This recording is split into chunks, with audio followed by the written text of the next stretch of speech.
अस्सलाम वालेकुम बेटा। Before start of question number 2 paper 5 March 2026 में आपसे एक क्वेश्चन पूछूंगा।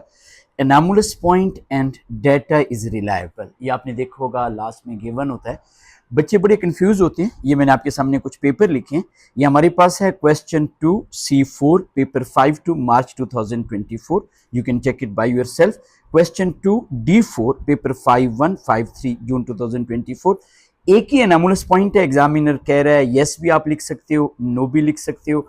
मैं आपको यहाँ पे एक पेपर दिखा भी देता हूँ। लेट्स सी, ये हमारे पास आ जाता है। ये मैंने आपको कहा है जून 2024 5-1। और यहाँ पे आप देखिएगा yes there are few anomalous point, are most point are on the best fit, are no there are anomalous point. अब आप थोड़ा सा आगे चलते हैं। अगर हम यहाँ पे बात करें question 2 F part paper 5-1 November 2025 और in the same case question 2 E part 5-1-5-3 June 2025, तो there is only one anomalous point. लेकिन एग्जामिनर कहता है data is not reliable to E part. Clearly आप देख सकते हो there is an anomalous point. एक ही एनामुलस पॉइंट है, डेटा रिलायबल नहीं है। अब जब आप पेपर करोगे तो आपको लगेगा कि ये कंट्राडिक्शन है। आपको इस कंट्राडिक्शन की रीजन का पता है? If you know this thing let me know in the comments. अगर आपको नहीं पता तो मैं इसी वीडियो में एक्सप्लेन करूंगा। स्टार्ट करते हैं जी। ये हमारा आज का पेपर है।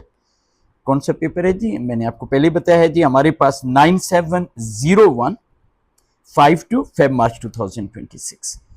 पेपर 5 अटेम्प्ट करने का रूल नंबर 1 यही होता है कि रीड क्वेश्चन केयरफुली। जो भी इंपॉर्टेंट इंफॉर्मेशन होती हैं वो आपको लाजमी पता होनी चाहिए। अपने एनामुलस पॉइंट सारी चीजें उसी से देखनी होती हैं, जो जो इंपॉर्टेंट इंफॉर्मेशन है। एग्जामिनर यहाँ पे स्टार्ट कर रहा है blood plasma contain different number of metal cation. By the way, जब आप सेकंड टाइम इस क्वेश्चन को पढ़ेंगे तो आपको आइडिया होगा कि this is an important information जो आगे हमारे काम आएगी। Many of these cation emit different color light when placed in a flame. अब ये this is another important information। ये मुझे इसलिए पता है कि मैंने इस क्वेश्चन को एक मरतबा पढ़ लिया। When once you read question twice, आपको ऑटोमेटिकली आइडिया हो जाएगा कि बेसिकली इस क्वेश्चन में है क्या। Flame emission photometry method examiner हमें यहाँ पे बता रहा है जी। और एग्जामिनर हमें बता रहे हैं कि blood plasma contain potassium ion. और यहाँ पे हमारे पास पोटाशियम आयन का वो बता रहे कि डिफरेंट फ्लेम इमिट करता है। कलर है लिलिक कलर, ये आप लोगों ने फ्लेम टेस्ट में भी किया होगा। और यहाँ पे वो कह रहे हैं to determine the concentration of potassium ion in the sample calibration graph is showing the relationship between concentration of potassium ion and light intensity required. अब देखिए ये एक और इंपॉर्टेंट इंफॉर्मेशन है। हमारे पास कंसेंट्रेशन ऑफ पोटाशियम आयन और light intensity का हम यहाँ पे रिलेशनशिप स्टडी करने जा रहे हैं। आप एक को चेंज करेंगे, सेकंड ऑटोमेटिकली चेंज होगा। The one which you are changing is independent variable, the one which will depend will be dependent variable. ये देखें, ये क्वेश्चन के अंदर ही आपको सारी इंफॉर्मेशन मिल रही होती है। एग्जामिनर कह रहे हैं कि solution of potassium chloride is prepared. यहाँ पे वो बता रहा है कि कंसंट्रेशन ऑफ पोटाशियम क्लोराइड ये बेटा आपके पास है 0.100। अच्छा आपने नोट किया यहाँ पे ना उसने 3 significant figure, basically 3 decimal places है लेकिन 3 सिग्निफिकेंट फिगर तक उसने लिखा हुआ है। इन छोटी छोटी चीजों का आपने लाजमी ख्याल रखना है। The concentration of aqueous potassium chloride ये हमने पढ़ लिया जी। Different volume of potassium chloride are taken diluted with specific volume of distilled water specific concentration, और यहाँ पे वो बता रहे हैं। अच्छा अब आपने ना यहाँ पे एक चीज का ख्याल रखना है। आप ना पोटाशियम क्लोराइड का वॉल्यूम इंक्रीज कर रहे हैं। You can clearly see this thing 0, 1, 0.50, 1 and so on. यहां पे अगर आप देखें तो आपके पास पोटाशियम आयन की कंसेंट्रेशन इन ग्राम पर डीएम क्यूब भी इंक्रीज हो रही है and it is increasing with the same ratio. अब आपको पता है कंसेंट्रेशन जो होता है वो हमारे पास amount which is in this case is gram per unit volume. अब जिस रेशियो से हम अमाउंट इंक्रीज कर रही हैं, बेसिकली जब आप वॉल्यूम इंक्रीज कर रहे हो तो ऑटोमेटिकली यू आर इन उसी रेशियो से कंसेंट्रेशन इंक्रीज हो रही है। It mean the total volume will remain constant. What mean by total volume remain constant? यहां पे 0 है, यहां पे 50.00 है। It mean the total volume is 50 cm cube। If you are taking over here 0.50, this one must be 49.50। Volume 2 decimal place तक लिखना है। अच्छा, वॉल्यूम जब 2 डेसिमल प्लेस तक होता है and we want to record the volume accurately, we always use the burette.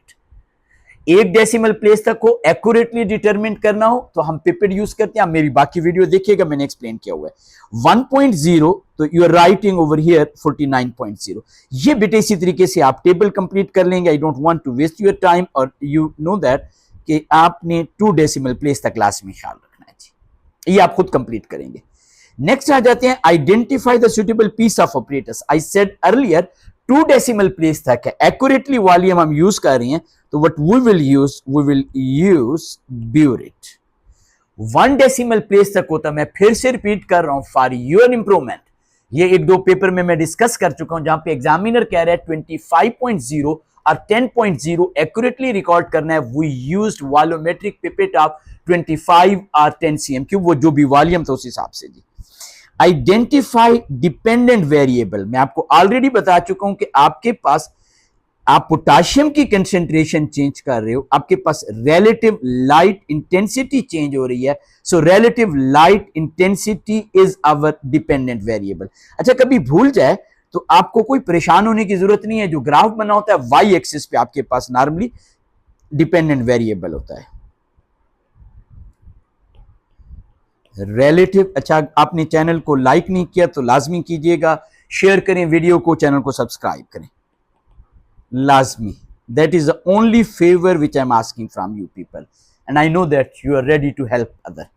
challenge not in exam by the way। अब ये बेटा आपके पास आ गया, यहां पे एग्जामिनर ने कहा हुआ है graph to save the time, वही सारा डाटा है। यहां पे सिर्फ और सिर्फ 1-2 चीजों का आपने ख्याल करना है। एग्जामिनर में कह रहे हैं कि आपने क्लास यूज करना है, मैंने यहाँ पे क्लास यूज किए हुए हैं। फिर वो कह रहे हैं कि 1 लाइन ऑफ बेस्ट फिट, ये उसने स्पेसिफिकली हमें बताया कि इस कंसेंट्रेशन तक, यहां तक आपके पास ये इंक्रीज हो रहा है, यहां पे आपके पास कांस्टेंट है। ये डाटा आप यहां पे देखोगे, कोई ऐसे प्रॉब्लम वाली बात नहीं है। यहां तक आपने ग्राफ बनाना है और एक ग्राफ बेटा आपने यहां पे बनाना है। तो ये 2 चीजों का आपने लाजमी ख्याल करना है, ठीक है। ये ग्राफ इस तरीके से शेप बनेगी। अच्छा, ग्राफ 0-0 से आपके पास स्टार्ट हो रहा है, आपके पास ये स्ट्रेट लाइन है। यहां तक जब होगा तो आप इसे एक्स्ट्रापोलेट कर दोगे, इसे एक्स्ट्रापोलेट कर दोगे, बेशक एक्स्ट्रापोलेट आगे चला जाए, यहां पे इंटरसेक्ट हो रहा है और ये हमारे पास एनामुलस पॉइंट है, हमने उसे सर्कल कर दिया। अच्छा, अब यहां पे एग्जामिनर हमें कह रहे हैं कि describe how the graph show that concentration, square bracket से मुराद होता है कंसेंट्रेशन आपके पास ग्राम पर dm cube is directly proportional to light intensity. अब 2 चीजें हैं। नंबर 1, आप क्लियरली देख सकते हो कि आपका ग्राफ 0-0 से स्टार्ट हो रहा है और फिर स्ट्रेट लाइन है। ये देखें, ये बिल्कुल स्ट्रेट लाइन है आपके पास। तो आपके पास a straight line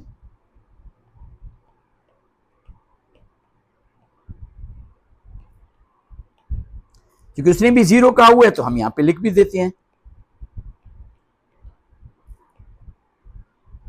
starting from 0-0। ये देखें, उसने एग्जामिनर ने कहा हुआ है तो हम इसी चीज को मेंशन कर देते हैं। अब वो कह रहे हैं कि आपने एनामुलस पॉइंट को सर्कल करना है एंड सजेस्ट 1 रीजन। अब देखें, जब कभी भी आप एनामुलस पॉइंट की डिस्कशन करते हो, always find the reason from the procedure of the question. अब क्वेश्चन में हो क्या रहा है, अगर आप गौर से देखें, आप यहां पे वॉल्यूम इंक्रीज कर रहे हैं, आपके पास लाइट इंटेंसिटी इंक्रीज हो रही है। एनामुलस पॉइंट बेस्ट फिट लाइन से नीचे है और आप यहां पे देख सकते हो कि आपके पास ये पोटाशियम आयन की जो कंसेंट्रेशन है वो 6 ग्राम पर डीएम क्यूब है। 6 ग्राम पर डीएम क्यूब को अगर हम यहां पे देखें, मैं यहां पे आपके लिए हाईलाइट भी कर देता हूं, ये आपके पास है। तो पोटाशियम क्लोराइड का जो वॉल्यूम हम यहां पे यूज कर रहे हैं वो 3 कर रहे हैं। अगर ये 3 से कम होगा तो इसका मतलब है सोल्यूशन डाइल्यूट है। सोल्यूशन अगर डाइल्यूट होगा तो लाइट इंटेंसिटी जो है वो हमें कम रिक्वायर्ड है। यू कैन क्लियरली से दिस थिंग, जब डाइल्यूट सोल्यूशन है तो लाइट इंटेंसिटी कम है। तो आप यहां पे इसी पॉइंट को, इसी चीज को स्पेसिफाई कर दीजिएगा। क्या लिखेंगे आप जी, कि हमारे पास volume of potassium chloride aqueous used is less than 3 cm cube. आपने नोट किया, मैंने यहां पे बकायदा 2 डेसिमल प्लेस तक लिखा है। So solution of potassium ion is, अब वेरी ना भी लिखो, इट्स ओके जी, डाइल्यूट। मेन चीज ये है कि हम यहां पे ये चीज स्पेसिफाई करें कि हम लेस वो यूज कर रहे हैं। डन हो गया जी। चलें जी नेक्स्ट चलते हैं जी। हमें एग्जामिनर कह रहे हैं कि अ सैंपल ऑफ ब्लड आपके पास 100 टाइम, देखिए ये इंपॉर्टेंट इंफॉर्मेशन है, डाइल्यूटेड 100 टाइम। इस पॉइंट को आपने लाजमी हाईलाइट करना है, अपने तौर पर नोट कर लेना है। फ्लेम इमिशन आपके पास relative light intensity recorded is 3.8। अब वो कह रहे हैं कि यूज द ग्राफ, आपने इसकी कंसेंट्रेशन इन ग्राम पर डीएम क्यूब। देखिए आपकी इसके लिए मैंने क्या किया हुआ है, ये 3.8 के ऊपर यहां पे हमने इसे देखा है। बाय द वे ये अगर आप देखें ना तो ये आपके पास 0.2 एंड सो ऑन इस तरीके से करते जाएंगे। ये पॉइंट आपके पास 1 पॉइंट आपके पास 6 है, ये 1.8 है, ये इन दोनों के इन बिटवीन है। यू कैन राइट 1.7, चूंकि हाफ से स्लाइटली ग्रेटर है तो मैंने यहां पे 1.72 कर दिया इंटू 10 टू रेस पावर, ये देखिएगा आपके पास -3 ग्राम पर डीएम क्यूब। ये तो हमारे पास आ गई actual concentration from the graph 1.7273 जो भी आप करते हो इंटू 10 टू रेस पावर। अब 70 भी कर सकते हो, there is no issue at all. हाँ 7 से आपके पास वो ज्यादा होना चाहिए, 8 से कम होना चाहिए, लेकिन चूंकि सोल्यूशन 100 टाइम डाइल्यूटेड है तो हम इसे 100 से भी मल्टीप्लाई करेंगे। Why we are multiplying with 100, क्योंकि 100 टाइम हमने सोल्यूशन को डाइल्यूट किया हुआ है, हमने एक्चुअल कंसेंट्रेशन पोटेशियम आयन की इन ब्लड प्लाज्मा कैलकुलेट करनी है।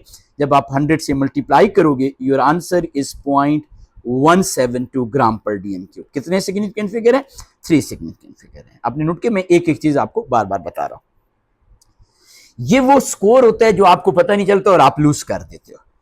मुझे अपने पेपर बताना है जो आपको चैलेंजिंग लगता है, पूरा पेपर चाहिए या क्वेश्चन 1 क्वेश्चन 2 सेपरेट स्प्लिट चाहिए, I can do everything.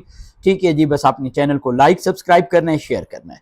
Next आ जाता है the healthy range of potassium ion in the blood plasma is between 0.10 and 0.20। आपके पास ये रेंज 0.172 है, which is in this range, it mean कि हमारे पास हेल्दी रेंज है आपके पास जी। Yes 0.172 is within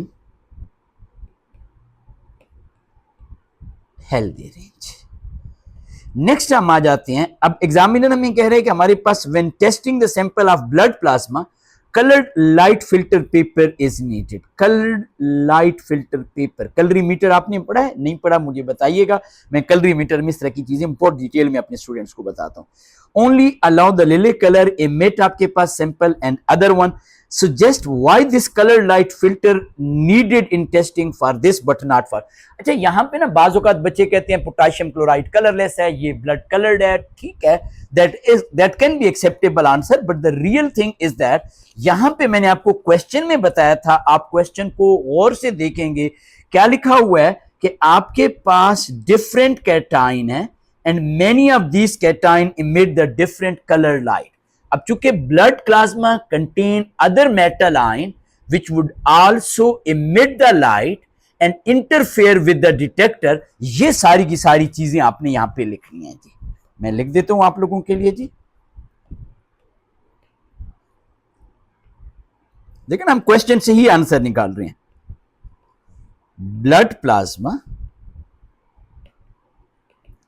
contain other metal ions, वो हमें क्वेश्चन के अंदर वो बता चुके। By the way blood plasma में सोडियम आयन भी हो सकता है, लेकिन हम यहां पे नहीं लिखते क्योंकि हमें एग्जामिनर ने नहीं बताया हुआ।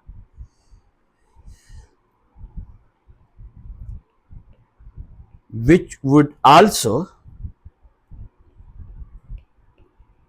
अब देखें डिफरेंट मेटल आयन है, डिफरेंट वो आपके पास इमिट करेंगे, इमिट लाइट एंड पूरा लिखें interfere with the detector.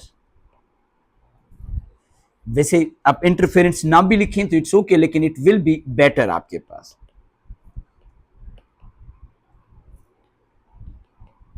Interfere with the detector. अब वो कह रहे हैं कि एक्सप्लेन व्हाई फ्लेम आपके पास emission photometry is not suitable for potassium ion at this concentration and above. अब अगर आप गौर से देखें तो आपके पास 8 और अबव से ये लाइन जो है, यू कैन क्लियरली से this thing, it become a straight, आपके पास कांस्टेंट हो गया आपके पास। ये लाइन इंडिकेट कर रहा है कि हमारे पास जो सेल है वो सैचुरेटेड हो गया आपके पास। Detector become saturated, so light intensity remains constant. तो प्रॉपरली डिटेल में हम लिखते हैं, detector becomes saturated, so the light intensity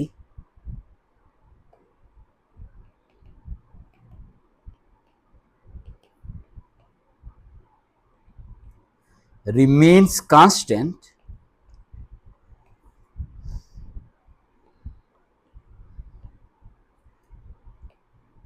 regardless increase in concentration of potassium। अब ये वो पॉइंट है जो मैंने आपसे डिफरेंट पेपर दिखा के आप लोगों से पूछा है। अब आप में से कितने बच्चों को बताया ये जो मैंने आपको क्वेश्चन दिखाया था शुरू में, इन पेपर में एग्जामिनर कह रहा है यस एंड नो, और यहां पे कह रहा है नो, और अब आप सोच रहे होंगे कि आपको क्या लिखना है। देखें, बी रियलिस्टिक, बी लॉजिकल। इस पेपर में, इस क्वेश्चन में हमने टोटल 11 पॉइंट ड्रॉ किए हैं, ये आप देख सकते हैं, ये सारे। अब 11 में से सिर्फ और सिर्फ एक पॉइंट एनामुलस है।